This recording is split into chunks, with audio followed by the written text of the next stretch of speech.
Good morning, good afternoon, and good evening. Welcome to the Crazy Hat Chemist. So today we're going to do part B on the periodic trends worksheet number 1. We have gone through problems 1 through 14 already, and we're going to start with number 15.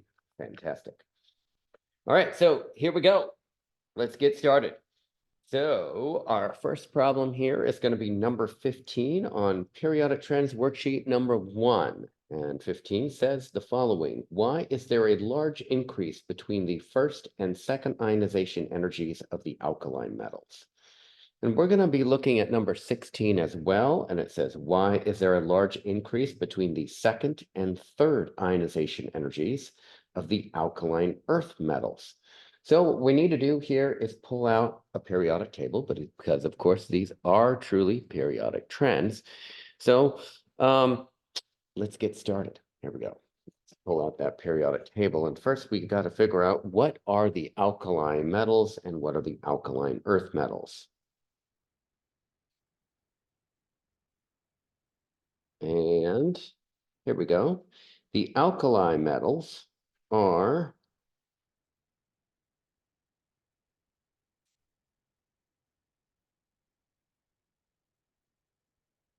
let's see, the following. So I put the periodic table on the side here, and the alkali metals are the following elements that are highlighted in orange. Perfect. And the alkaline earth metals are the following elements that are highlighted in blue. Notice with the alkaline metals that are highlighted in orange, hydrogen is not a metal. So of course, that would not be included, but it's everything in group 1. Okay, and then everything in group 2 are the alkaline earth metals. So there's a number of different things here that we want to discuss just in general. So how many valence electrons are in the alkali metals or in any element in group 1? How many valence electrons? 1 valence electron. That's critical to the understanding of this ionization energy. Number 2, in the alkaline earth metals in the blue highlighted section, how many valence electrons? 2 valence electrons. So those two things are going to be critical to our understanding here of ionization energies and sequential ionization energies. Okay, perfect. Okay, so the first ionization energy. So what is ionization energy? Ionization energy is equal to the removal of electrons in the gaseous state. And there was a previous question of which we answered this, and I believe that was number 6. What is ionization energy? It's the cost in terms of energy to remove an electron from the gaseous state of either an atom or an ion. Okay, so if we were to take a look at just lithium's electron configuration, that is going to be a 1s2. That's 1s2, and then 2s1 for lithium. Lithium is an example of an alkaline metal. Okay, and how many valence electrons are in lithium? Well, it's the largest principal quantum number, S and P, and that would be 1. So the first ionization energy is the removal of this electron. That is a valence electron. And the removal of this electron, the first ionization energy, first, number 1, is rather low. Why is it low? It's because removal of a valence electron is relatively easy. Okay, and what remains are core electrons. So I'm going to highlight the core electrons. Here are the core electrons. So to remove core electrons from an element is going to be very, very difficult. Let's take a look at the next element in the alkaline metals, which is sodium. And that's going to be 1s2, 2s2, 2p6, and then finally a 3s1. And again, it's the largest principal quantum number, S and P, and so there we have it. So the removal of the ionization energy, the first ionization energy, is low. Why is it low? It's because it's a valence electron, and I'm going to highlight the core electrons in sodium. So this here is lithium, and this one here is sodium as far as the electron configuration. Now, to remove a core electron, which would be one of these electrons, that would be an ionization energy, the second one, and that is high. Why? Because it's a core electron. To remove one of these electrons it would be the ionization energy number 2 and 3, and that would be high as well. Why? It's a core electron. Okay, so that works for everything in group 1, which are the alkaline metals. So let's now go into the alkaline earth metals. So let's draw a line here. So these are the alkali metals right here, 2 examples. And let's do the alkaline earth metals, which is group 2. Okay, so we're going to do a similar thing here. We'll do beryllium, and then we'll do magnesium. Okay, so beryllium's electron configuration is 1s2, 2s2. Okay, and so the first ionization energy, the 1, is rather low. Okay, and because it's a valence electron. The second ionization energy number 2, is low, but it's higher than the first. So I'm going to say lowest for the first ionization energy, and the second ionization energy is low, but higher than the first. And the reason that the second ionization energy is higher than the first is because once you have removed the first electron, then you have a greater positive charge. That's a effective nuclear charge is greater. That effective nuclear charge from the protons in the nucleus draws the electrons closer. So that's why the second ionization energy is higher.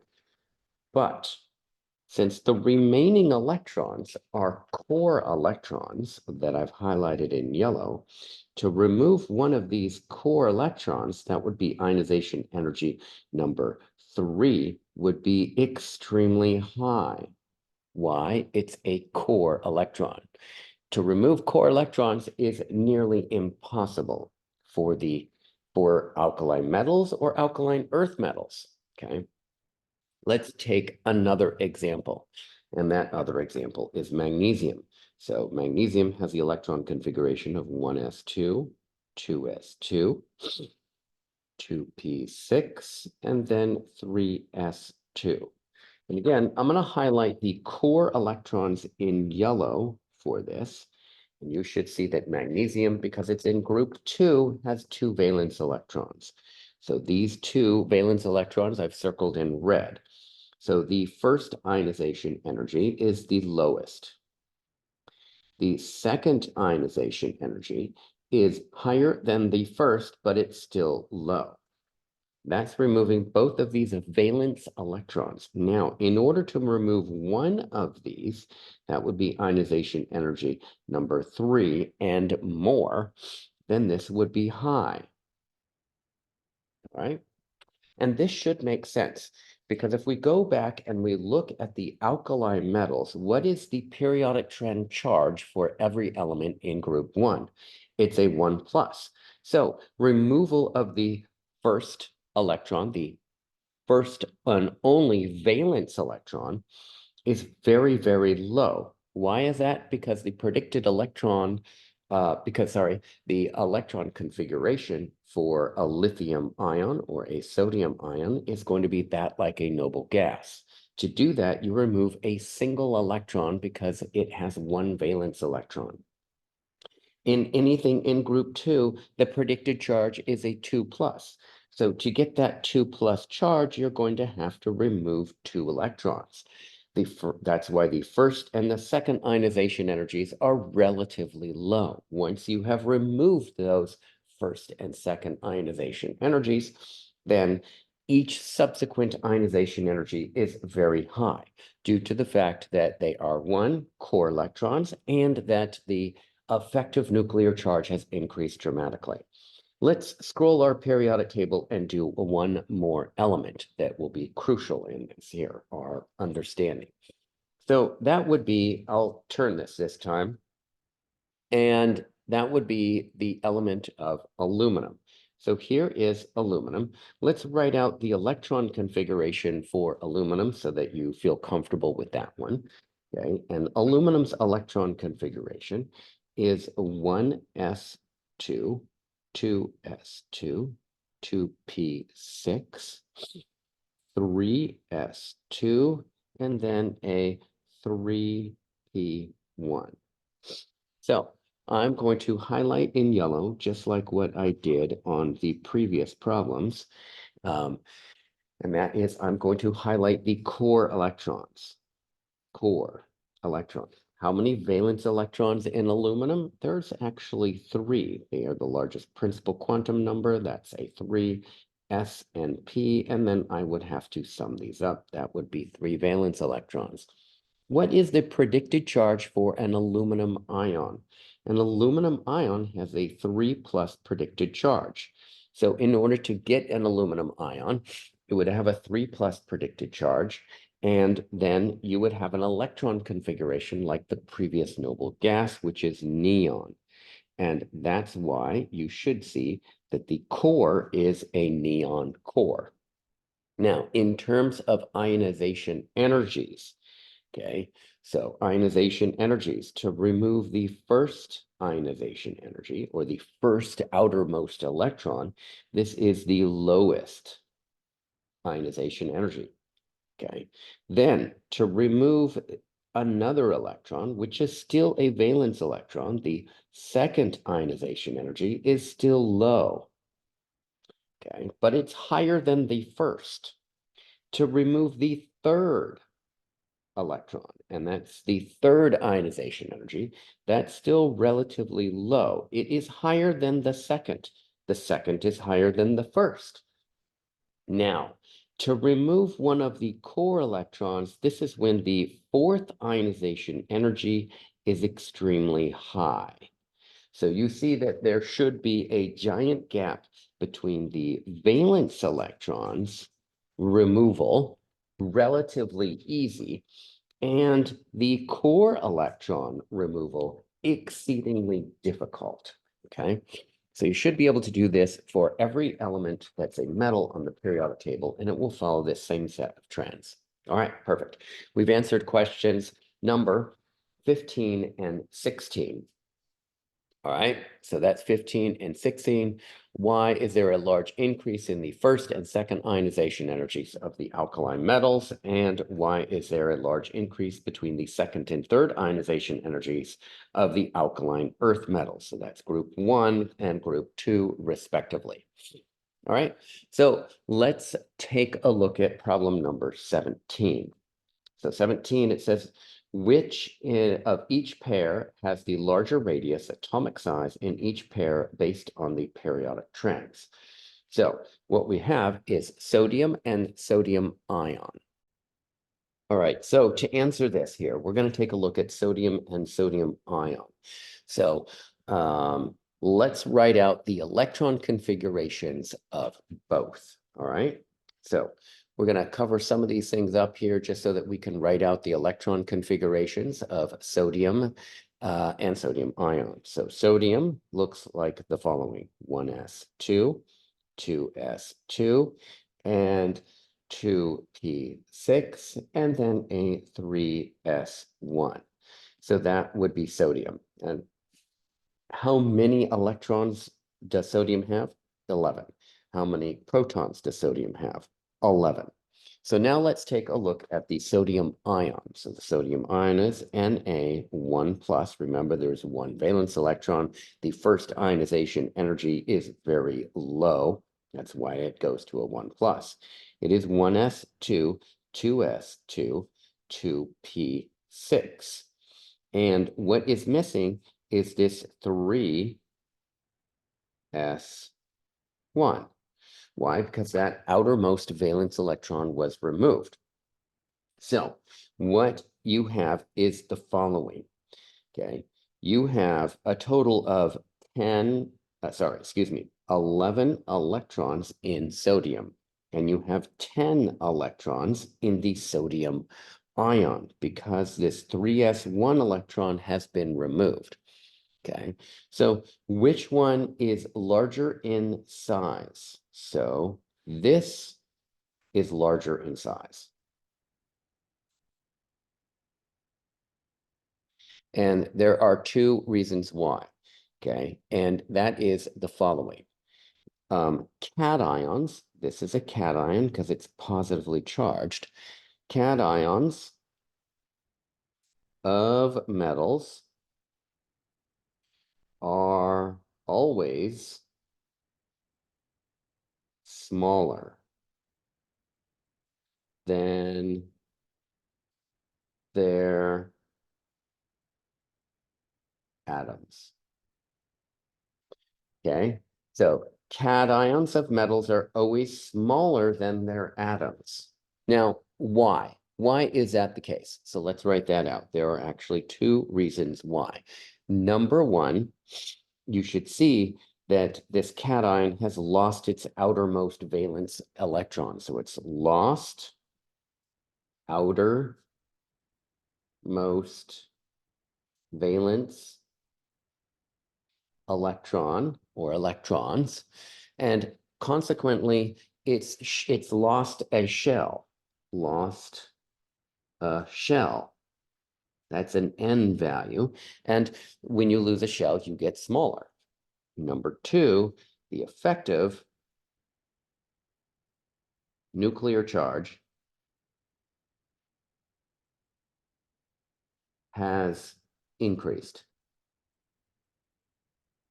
This effective nuclear charge increasing draws the electrons closer to the nucleus.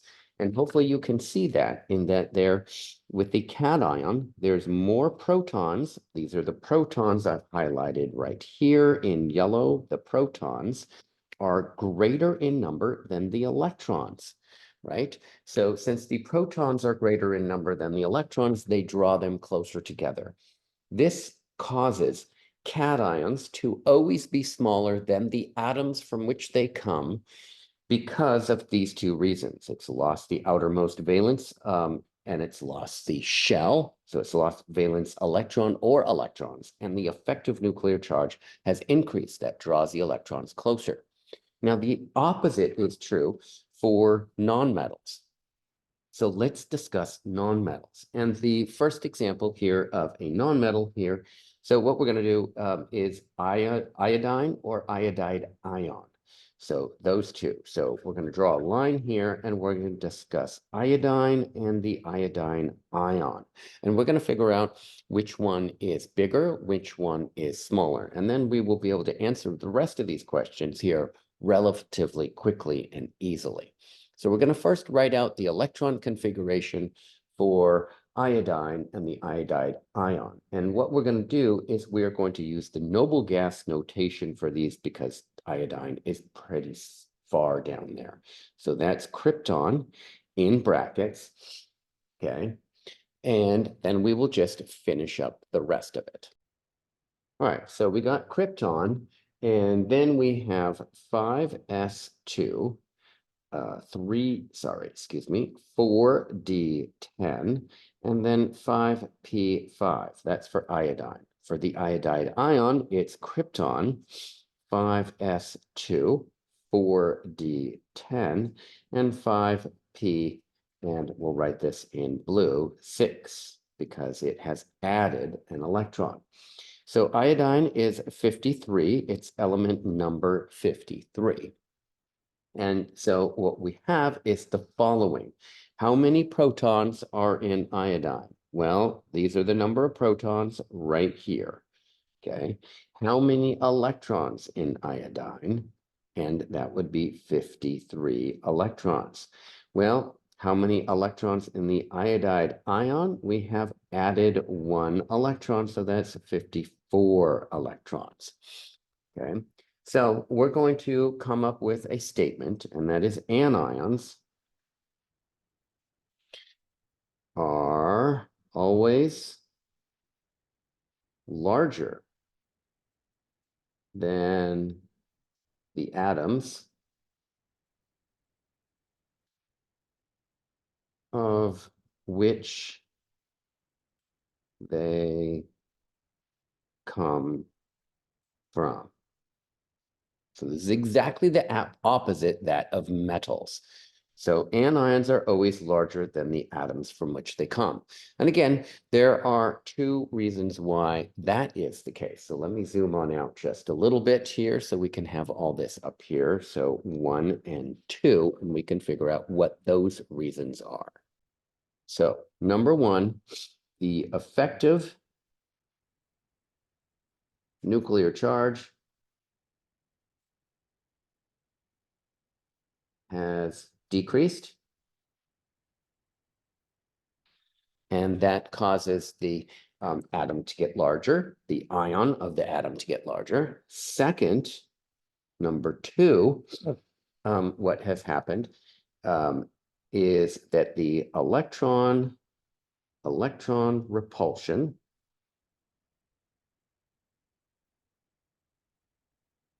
in outer shell has increased. So between these two things, this causes all anions to be larger than the atoms from which they come. All right. So let's make sure that we understand this. Cations are coming from metals. Cations of metals are always smaller than their atoms for two reasons. Number 1, they lost the outermost valence electron, and that lost a shell. That makes them smaller. Number 2, the effective nuclear charge has increased. That draws in the available electrons that are there, draws them in closer to the nucleus. Then anions. Anions from nonmetals are always larger than the atoms from which they come. Number 1, their effective nuclear charge has decreased. And number 2, the electron-electron repulsion in the outer shell has increased. So let's apply that to the problems from which they have. So hopefully you've got this information right here. This is extremely important. And let's apply this to the problem. All right. So zooming on in here again to our problems at hand, and we are going to figure out which pair is larger. So what we're doing is we are trying to figure out which one is larger, which one has a larger radius, larger size of each pair. Okay, and then we can follow the rules of which we've established, and then that will answer our problem here. So that should be pretty easy. All right, so which one is larger? The metal compared to the anion, most definitely. Which one is larger? The anion of the nonmetal. Which one is larger? The anion of the nonmetal. Which one is larger? The metal of the cation. Which one is larger? The metal of the, or the cation, the metal. Which one is larger? The anion. Okay, now what we have is two different examples that are following different problems. And we're not comparing the atom from the ion this time. We're comparing two different ions, if you will. So here, what we're going to do is we're going to pull out a periodic table. I'm going to fold it up just a little bit so you can see what is useful here. And what we saw here is potassium ion or chloride ion. So chloride ion has 18 electrons. And then we'll move potassium here relatively close to the chloride. So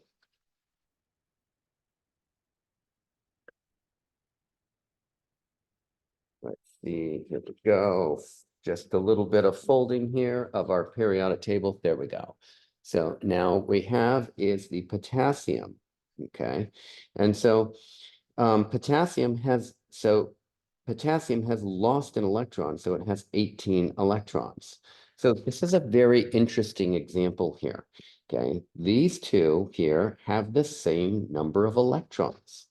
Okay, so since they have the same number of electrons, they are called isoelectric. Iso means the same. Electric in this case is the number of electrons. So when you are isoelectric, you have the same number of electrons. The one that is larger has the greatest negative charge, since it has gained an electron, its effective nuclear charge has decreased, causing this to be larger. Whereas the potassium ion, it has lost an electron, it has its effective nuclear charge has increased, and it has lost a shell, so it's gotten much smaller. So which one is larger of the pair? It's the chloride ion. So if you compare isoelectric, it's always the one with the greatest negative charge is the one that is largest. Okay, the next problem here is the phosphide ion and the sulfide ion. So we're going to fold out our periodic table here a little bit. And the phosphide ion is a 3 minus, the sulfide is a 2 minus. So this is comparing trends in size. So the trend in size is as you move to the right within a period, they get smaller as you move to the left. Therefore, the phosphide ion is going to be the larger of the two. Perfect. Okay. Again, it has gained the most electrons and it has the greatest number of electron-electron repulsion. That's why it's going to be the largest of the pair. All right, then let's move on to our next set of problems here, and this is number 18. Okay, which of each pair has the higher electronegativity value of each pair based on periodic trends? Okay, so what we're going to do is we're going to do a little folding of our periodic table again, just so that we can see certain sections of it. Okay, and so I'm going to move this up and I'm going to zoom on out. This should be helpful to us. So what we're going to do is we're going to look at our periodic trend. And in terms of electronegativity, fluorine is the largest in electronegativity. And the trend in electronegativity is within a period, they increase as you go to the right. And within a group, they increase as you go up a group. So that means that fluorine is the greatest in electronegativity. It has a value on the Pauling scale of 4.0. So now what we're going to do is we are going to compare chlorine versus fluorine. Chlorine versus fluorine. Well, hopefully this one is an obvious choice here of which one has the higher electronegativity. Fluorine has the greatest on the periodic table, period. Now let's compare carbon or nitrogen.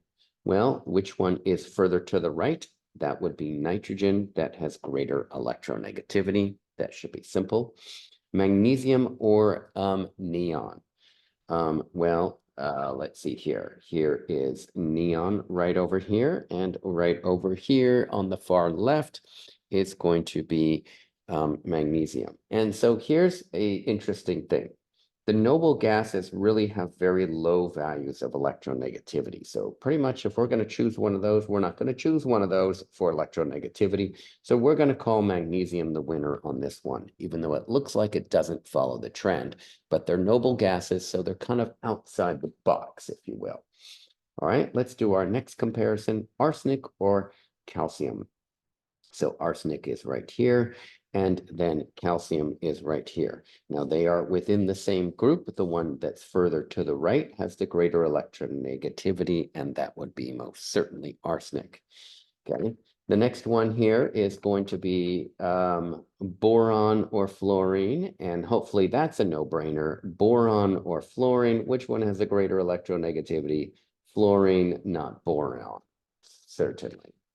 The next one is nitrogen versus arsenic. There is arsenic. Here is nitrogen. The one that's greater up has the larger electronegativity. Perfect. Super simple. Super easy. All right. Let's go into the next problem here, and that would be problem number 19. Which of each pair has the larger radius or atomic size based on periodic trends? Okay, so what we need to do is pull out that periodic table again. And again, this one is going to be based on size. So let me fold this periodic table so you can see most of it here for you. And we'll do this sizing. So in terms of size for either atoms or ions, they increase in size as you go down. That's an increase. And they decrease in size as you go to the right. Okay, so let's do our first comparison, and that would be the calcium ion or magnesium ion. So here's calcium, here's magnesium. Which one is further down? That would be calcium. So calcium. All right. The next set here, we are going to have chloride versus phosphide. And we did something similar to this before, but we are going to do chloride and phosphide. That's over there like that. Let's see if we can focus that a little bit better. Yeah, there we go. All right. So chloride versus phosphide. So which one is largest? That's what we're answering. Which one is larger? And that would be further to the left. And that would be the phosphide. Now we have, I'm going to skip letter C and I'm going to go to D here. Nitride ion versus fluoride ion. And again, the one that is further to the left is the larger one. That's the nitride. And then I'm going to skip E, and then we're going to answer C and E in sequence here. And we got calcium ion or potassium ion. So we got calcium ion or potassium ion. The one that's further to the left is larger. So that would be potassium ion, most certainly. All right, now what we've got is copper 1 versus copper 2. So this is not a periodic trend as far as on the periodic table, okay? So let's think about this one here. So copper is right here, that's element number 29. So since copper is element number 29, so copper, element number 29. The 1+ ion of copper has how many electrons? That would be 28 electrons.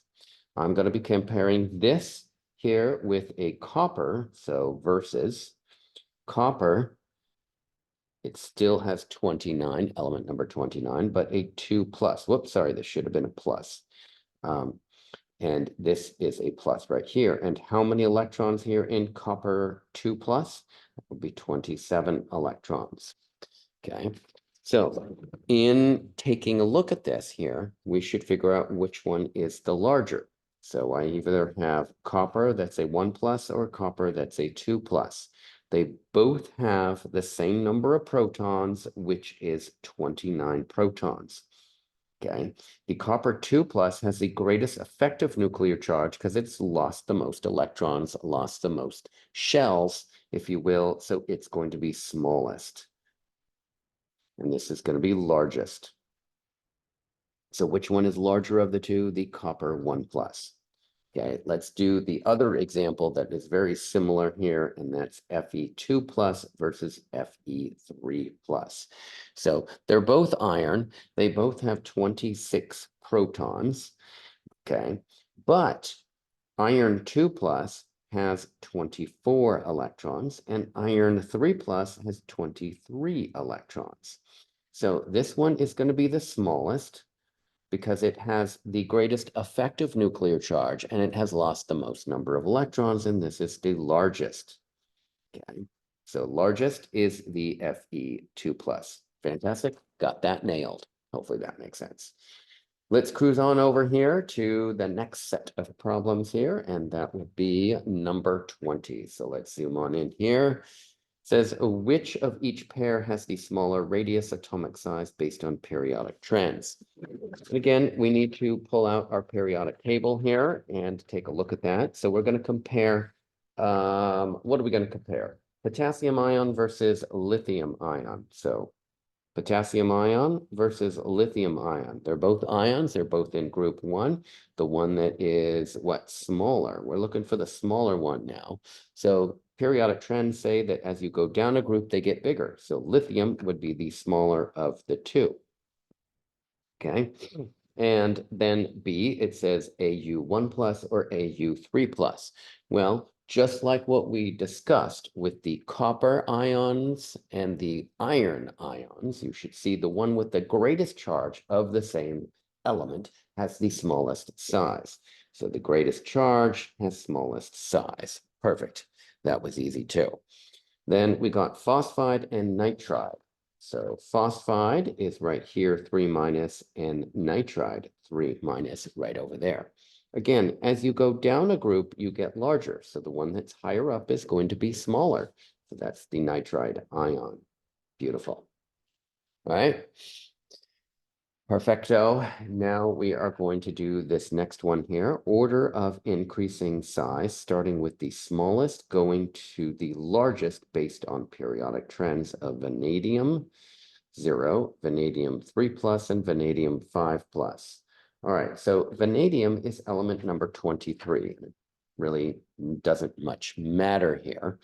Okay, what matters is that these have different charges. It's the same element, but different charges. So vanadium that's a 0 is 23 protons, of course, and 23 electrons. Vanadium 3 plus ion still has 23 protons, but it has lost 3 of the electrons, so it has 20 electrons.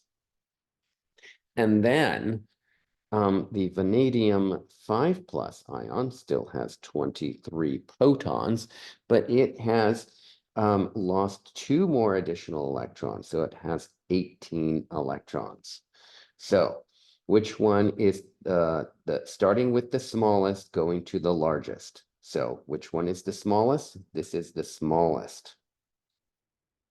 Why is this the smallest? Because it has lost the most electrons, it has lost the most N values, it has lost the most shells, and its effective nuclear charge has increased. It's the same reason that we have discussed before with cations, and let me pull this back out here again, and that is cations of metals are always smaller than their atoms. Why? They lost the outermost valence electron or electrons. They've lost a shell, and their effective nuclear charge has increased. That makes them smaller. So that means that all cations of metals are smaller. So the smallest one is this right here. The largest is right here. So we're going to start with the smallest to the largest. So that means vanadium 5 plus is the smallest, then vanadium 3 plus would be the next, and then vanadium 0 charge would be there as the largest. So this is small to large. Okay, perfect. All right. It says there is a large jump between the second and the third ionization energies of magnesium. There is a large jump between the third and fourth ionization energies of aluminum. Explain these statements. And I think I actually already have when I answered problem 15 and 16. Okay, so real briefly here, I will discuss this, and that is magnesium is in group 2. So it's first and second ionization energies. The first ionization energy is the lowest. The second is higher than the first. But the third ionization energy, there's a huge jump because that's a core electron. Then with aluminum, it has a 3 plus predicted periodic trend charge. And so it has 3 valence electrons for aluminum. So its first ionization energy is the lowest. The second is higher than the first. The third is higher than the second. Why do they increase? Because the effective nuclear charge increases. But the fourth ionization energy is exceedingly high. That's where there's a large gap because aluminum has a 3 plus charge. It has 3 valence electrons in its atom state. And when you lose those 3 valence electrons, then poof, you've lost all the valence electrons and you only have core electrons remaining. All right, folks, just a little bit of selfless advertisement. I am the Crazy Hat Chemist, and this is the place where you go to learn true and actual chemistry that will get you prepared for college or anything beyond that. All right, we need to carry on here and go on to the next set of problems, and that is, well, problem 23. So that's on the next page. So let's scroll on over to the next page. So we got problem number 23. By the way, we have 45 total problems on this worksheet here. So we are moving along, but not too fast, hopefully, and not too slow, that I bore you, and not too fast that I leave you in the dust. All right, so let's see if we can handle this problem number 23. All right, problem number 23 says the following. Consider the ions and periodic trends. Nitride ion, sodium ion, oxide ion, fluoride ion, and magnesium ion. Compare the number of electrons in each. All right, so that's going to be critical in our understanding of this problem. So what we're going to do is we're going to write down the number of electrons in each of these here. So what we've got here is the following. So let's see, we got nitride, and that is element number 7. And we have sodium ion, that's element number 11, oxide, and that is element number 8. And then we have fluoride, that is the next element, that's number 9. And then we have magnesium, and that's magnesium ion, and that's number 12. So we've got our 5 elements here. Okay, and so what we're going to do is we're going to first compare the number of electrons in each. So 7 protons and 7 electrons plus 3, that's 10 electrons. And, 11 protons minus 1 electron, that would be 10 electrons. 8 electrons plus 2, that would be 10 electrons. 9 electrons plus 1, that would be 10 electrons. I'm hoping you're seeing the pattern here, folks. 12 electrons minus 2, that would be 10 electrons. So that means that all these have the same number of electrons. This is called isoelectric. Iso means the same. And electric in this case means the number of electrons. So these are isoelectric.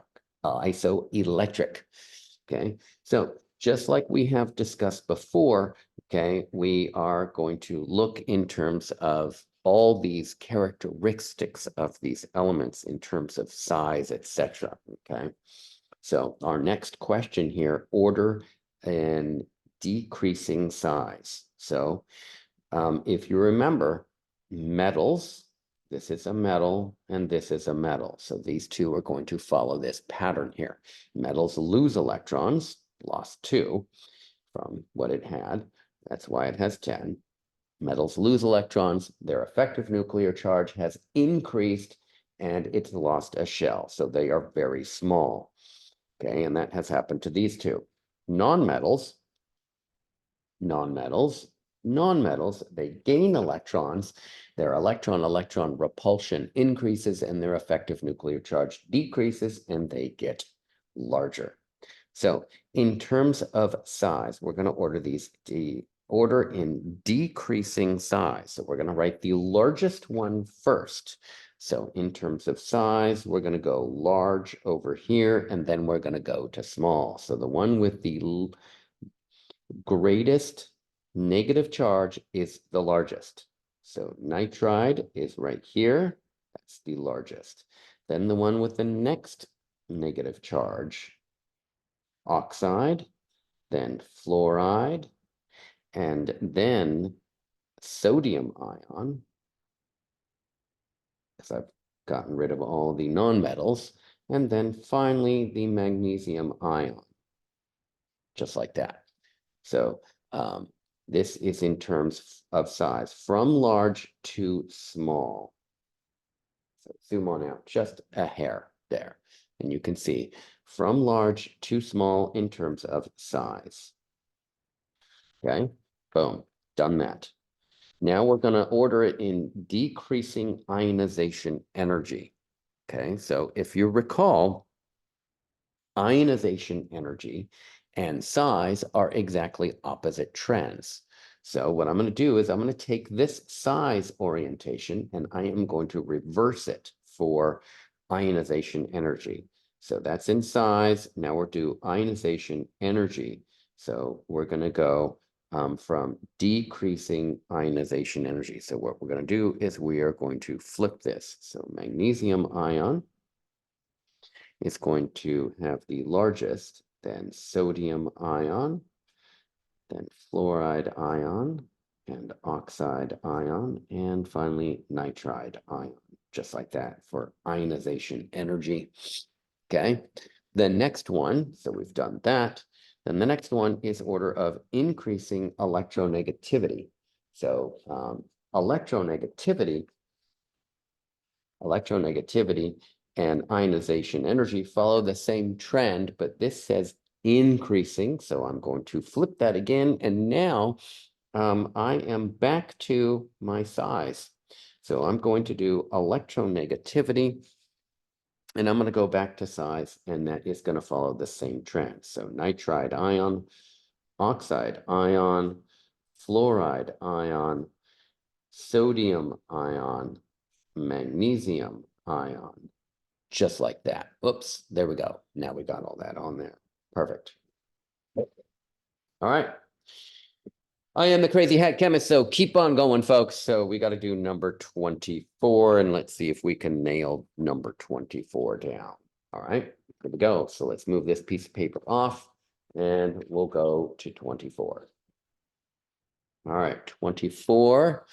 All right, number 24. Let's see what this entails for us. All right, it says the ions potassium ion, calcium ion, chloride, scandium, and sulfide have the same total number of electrons as the noble gas argon. Okay, organize these according to based on periodic trends, increasing size, decreasing ionization energy, and decreasing electronegativity. Okay. These two follow the same trend and they are in the same decreasing order. So that shouldn't be so bad. All right. So let's see if we can write down these and then we are going to get set up with that. Okay, perfect. So, by the way, number 24, these are all isoelectric, just like what we were discussing on the last one. Isoelectric. Okay. So, since they're isoelectric, it just so happens that all of these have 18 electrons. Okay, they are isoelectric and have 18 electrons. So that's not so bad, really. Okay, we're going to organize these increasing size. So the smallest one is the one with the greatest. So the smallest is going to be here, and then we're going to go for increasing size. The smallest one will be the greatest charge. That will be scandium. That's a positive charge. Then we're going to go for the next one with the next positive charge. That's calcium ion, then potassium ion, and then finally, after that, we have a chloride ion, and we have a sulfide ion. Perfect. This is large in terms of size, and so this is in terms of size. Okay, perfect. And then what we're going to do, so that is A. And then for B, we're going to do decreasing ionization energy. And then C is decreasing electronegativity. So remember, size and ionization energy are exactly opposite in their trend. But now that I've had these words that are opposites, it changes it. So B and C are going to be exactly the same. And that is scandium, calcium, potassium, chloride, sulfide. And this is in terms of ionization energy and electronegativity.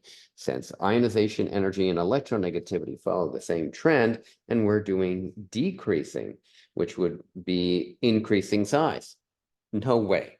24 has all of them yet the same. That's correct. All right, let's cruise on to number 25.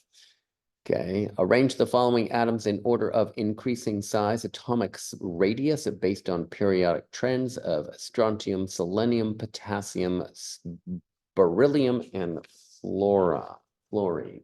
So what we're going to have to do is pull out a periodic table, and then let's find these elements on the periodic table, and that will be absolutely most helpful. So let's see if we can highlight these atoms. So we got strontium, that's right there. We have selenium, that's right here. We have potassium, we have beryllium, and we have fluorine. All right, so what we need to do is just zoom on in so that we can see this as much as possible here for this question. I think we've got it just about. There we go.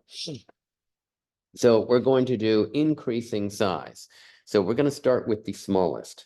So size follows the trends. They get larger going down within a group, and they get smaller going to the right across a period.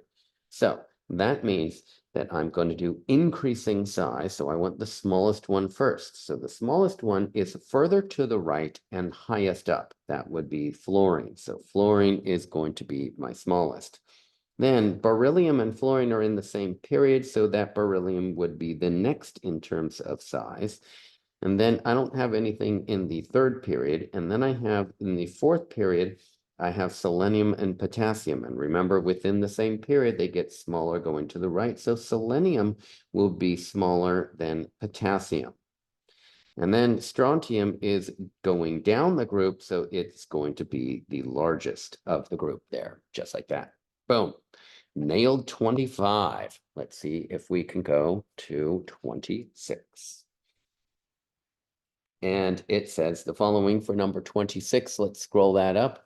Arrange the following atoms in order of increasing size, atomic radius based on periodic trends of sodium, yttrium, barium, and chlorine. So let's see if we can zoom on out and we can find these elements on the periodic table. So we're going to do this one in red. So we've got sodium, we've got yttrium, we've got barium, and chlorine. Okay, and we're going to arrange these according to size as well. Okay, and for these, we are also starting with the smallest in size. So the smallest in size is the one that, again, we are following these trends. Going down, you get larger. Going to the right, you get smaller. Chlorine is going to be the smallest in size first. Then sodium, because it's in the same period. Then yttrium. And then finally, barium would be the largest in terms of size. Perfect. We've got number 26 nailed. Man, we are just moving right along here in town, I think. Okay, so let's see here. The next one here, we're going to pull out a new periodic table. Don't know how many periodic tables I'm actually going to be using on this. Maybe you can count them at the end. Okay, the next one is arrange the following atoms in order of decreasing size, atomic radius based on periodic trends of sodium, aluminum, phosphorus, chlorine, and magnesium. All right, so let's scroll this on up just a little bit and we're going to zoom in as well. All right, so we're doing number 27. We are ordering of decreasing size. So that means we need to start with the largest one first. So in terms of size, these are all within the same period. So this is just looking at one periodic trend. As you go to the right, they get smaller.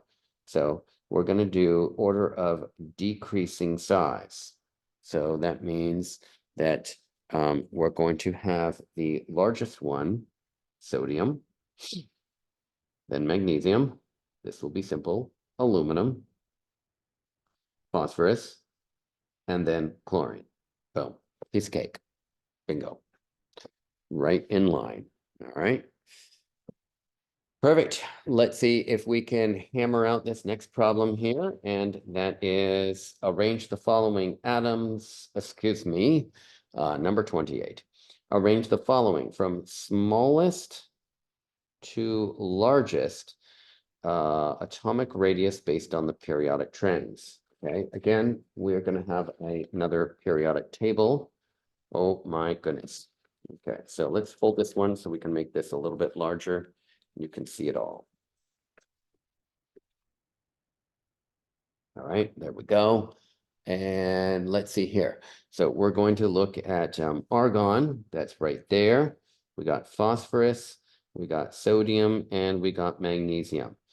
So from smallest to largest. And again, as you go to the right within a period, they get smaller. So from smallest to largest, that means the largest is going to be argon right here, then phosphorus, then magnesium, and then sodium, just like that in terms of size. Hopefully that's looking good. That is A. Let's do B. We're going to do carbon, aluminum, fluorine, and silicone. Okay, so the smallest one is the one furthest up and to the right. That is small to large, right? So fluorine, then carbon, then silicone, and then finally aluminum.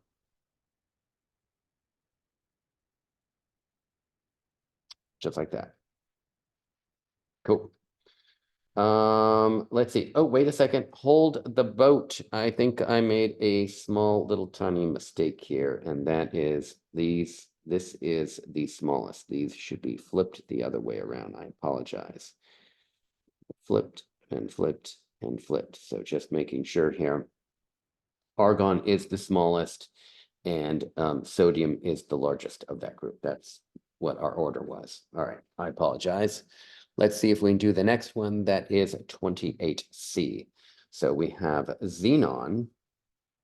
Where the heck is that? That's down over here.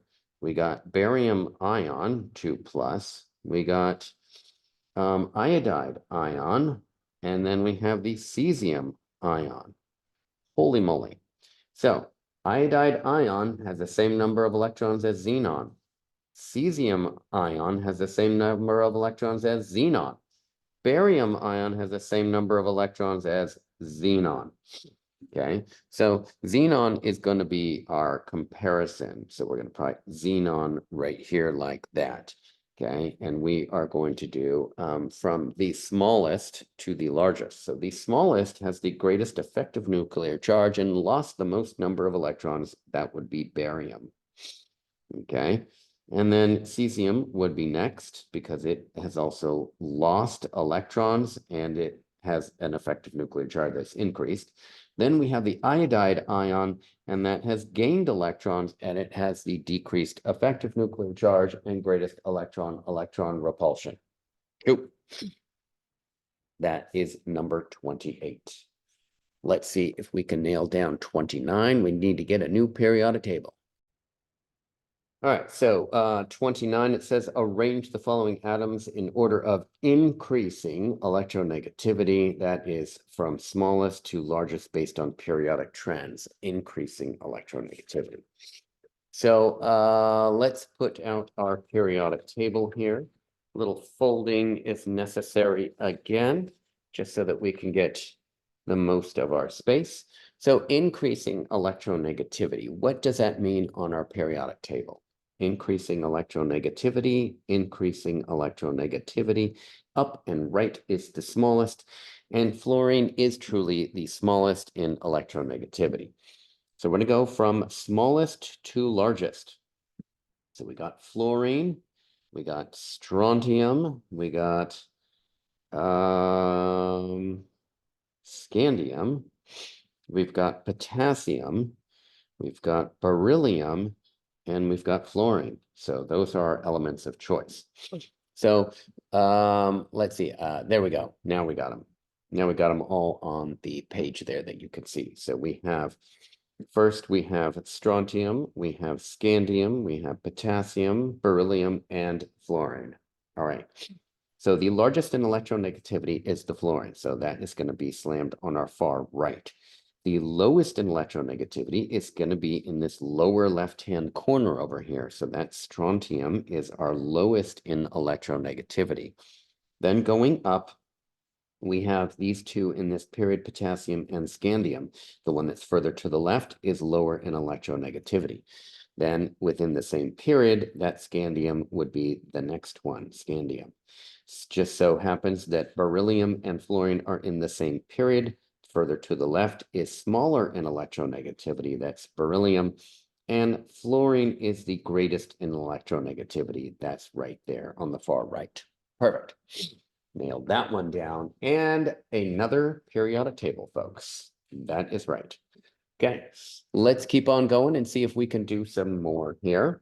It says for number 30, arrange the following atoms in order of increasing electronegativity. That is from smallest to largest based on periodic trends of sodium, chlorine, rubidium, and barium. So let's pull out another periodic table. All right, perfect. So we got ourselves a new periodic table. We can write on this one here. Again, we are talking about electronegativity. The trend is as you go to the right, they get larger, and the trend is as you go up, they get larger, fluorine being the largest of them all. What we're comparing here is sodium, chlorine, rubidium, and barium. And we are going to do this from smallest to a largest. So the largest electronegativity, hopefully, obviously, is chlorine of the groupings of which we have. That is going to be chlorine. And then within the same period, that would be sodium is getting smaller, then rubidium. And then finally, barium is going to have the smallest electronegativity value. Perfect. Got that one nailed. All right. Then let's see here. Arrange the following atoms in order of increasing ionization energy. That is from smallest to largest based on periodic trends of strontium. So I got a whole new set here. Strontium. So let's get a new periodic table. We might as well, right? I mean, why mess this up? Okay, here we go. All right, here we go. So number 30 is in terms of electronegativity. Wait, we just did that one. Excuse me. We're going to do ionization energy here in terms of 31. Okay.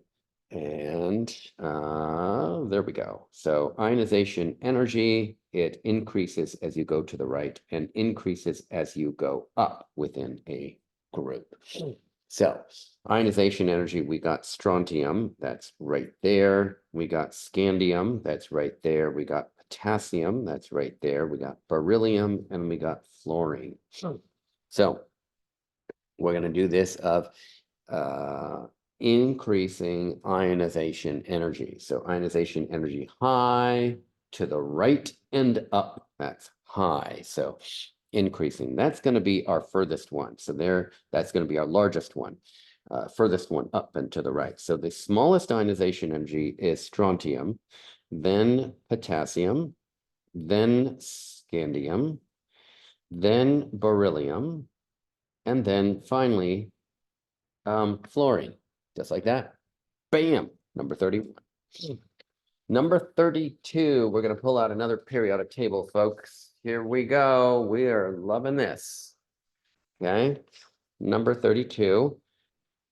Number 32, what does it say? Let's see here. It says arrange the following atoms in increasing ionization energy yet again. So ionization energy increases as you go up. Ionization energy increases as you go to the right. For sodium, chlorine, rubidium, and barium. So what we're going to do is increasing ionization energy. Okay, perfect. So increasing ionization energy, this is the largest here. This is going to be the smallest. So barium and then rubidium. and then sodium, and then, of course, chlorine. All right, increasing of ionization energy.